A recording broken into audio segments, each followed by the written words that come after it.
Petit exercice de prononciation. Et si Kristaps Porzingis était le facteur X des Celtics? Bonjour, bienvenue sur le Seigneur des Arceaux. Après vous avoir fait une longue preview des finales entre Boston et Dallas, il y a une nouvelle importante qui est tombée et sur laquelle il y avait quelques incertitudes. C'est l'officialisation de la présence de Kristaps Porzingis. Le géant laiton de 2,20 m va pouvoir tenir sa place a priori après une blessure qui l'a tenu éloigné des terrains. Et ça pourrait tout changer dans l'équilibre que j'avais essayé d'envisager dans ma preview précédente. Dans ces matchs décisifs, on attend bien sûr Luka Doncic, Kyrie Irving d'un côté, Jaylen Brown et Jason Tatum de l'autre, mais celui qui pourrait vraiment faire basculer la balance en faveur des Celtics, eh bien c'est le laiton, pour plusieurs raisons. D'abord, parce qu'il apporte de la taille et j'ai envie de dire un peu de jeunesse. No offense à Al Horford qui vient de fêter ses 38 ans et qui a toujours vraiment du talent. Mais Kristaps Porzingis, en carrière, c'est un intérieur qui tourne à 20 points, 7 rebonds, un contre et demi, une interception. Donc c'est vraiment une présence à la fois offensive et qui peut vraiment stretch une défense par sa capacité à tirer à 3 points, environ à 36-37%. Et il a fait quelques progrès, mine de rien, en défense, même si il va manquer sans doute de rythme au départ, et il faudra tenir le choc face à des marsupilamis comme Daniel Gafford ou Derek Lively, qui ont affirmé, haut et fort leur domination dans la raquette. C'est donc une nouvelle de taille pour la raquette de Boston, en sachant que derrière, il y a Luke Kornet, qui est quand même un gage de sécurité beaucoup moins important que le laiton. Mais revenons un petit peu en arrière, il a été drafté par les New York Knicks, il a réalisé aussi de belles performances à Dallas, et puis finalement il a été transféré aux Washington Wizards, où certes l'équipe n'était pas très brillante, mais il a réussi une belle saison avec 23 points, et des pourcentages tout à fait corrects pour un joueur qui shoot quand même pas mal à 3 points, en sachant que ça a été quand même une recrue un peu risquée, un peu osée, de la part des Celtics, mais qui pour l'instant un pari très payant dans la mesure où ces Celtics ont remporté plus de 60 matchs cette saison, même si Kristaps Porzingis a parfois été éloigné des terrains pour cause de blessures. Quand il était là, il a forcément apporté son écho à 20 points et c'est quand même important pour cette équipe de ne pas reposer uniquement ses espoirs en attaque sur des joueurs comme Brown et Tatum qui artillent eux aussi de loin facilement.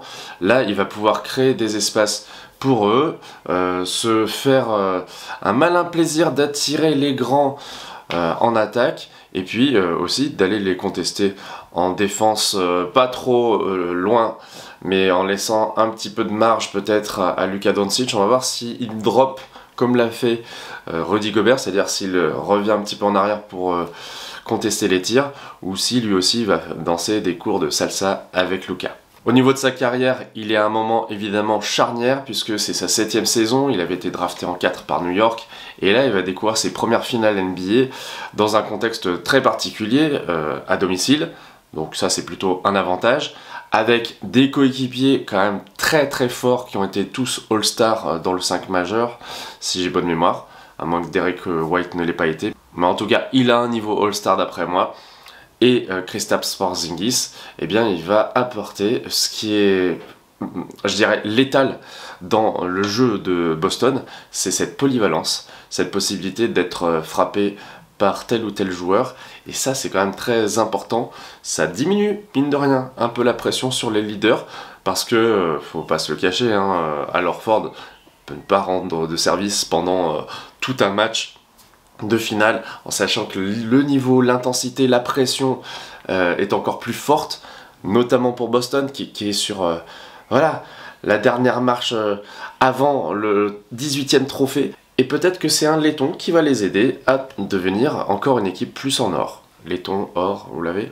Alors là sur le site de ESPN, je voyais Stephen A. Smith, le célèbre commentateur, analyste qui a toujours des avis assez tranchés, et qui disait que sans Porzingis, c'est difficile pour Boston d'être parfaitement serein dans cette quête du titre. C'est d'ailleurs pourquoi, dans ma preview, sans vous spoiler si vous n'avez pas vu la vidéo, je mettais Dallas vainqueur 4-2. Donc je vous dirai à la fin de la vidéo, bien sûr, si ça a changé quelque chose. Mais en examinant un petit peu les stats, Porzingis, il a quand même déjà joué des playoffs mais c'était en 2021 avec Dallas contre... C'était les Clippers à l'époque, hein, et il a tourné à 47% de réussite, 30% à 3 points, c'était pas terrible, 85% au lancer franc. On sait que c'est un joueur vraiment adroit pour sa taille, 5 rebonds, 2 passes. Bon, c'est pas quelqu'un qui va vraiment fluidifier le jeu, mais quelqu'un dont la présence apporte forcément un petit point d'ancrage en attaque, puisque les défenseurs sont obligés de le respecter où qu'il soit quelque part. Donc tactiquement, ça va être très intéressant de voir comment le coach des Dallas Mavericks, Jason Kidd, qui a une science du jeu évidemment très importante, peut-être un peu supérieure à celle de son homologue Joe Mazzulla, il va pouvoir orienter le jeu en fonction de la présence ou non de Porzingis sur le terrain. Les pick and roll lancés par Kyrie et Luka,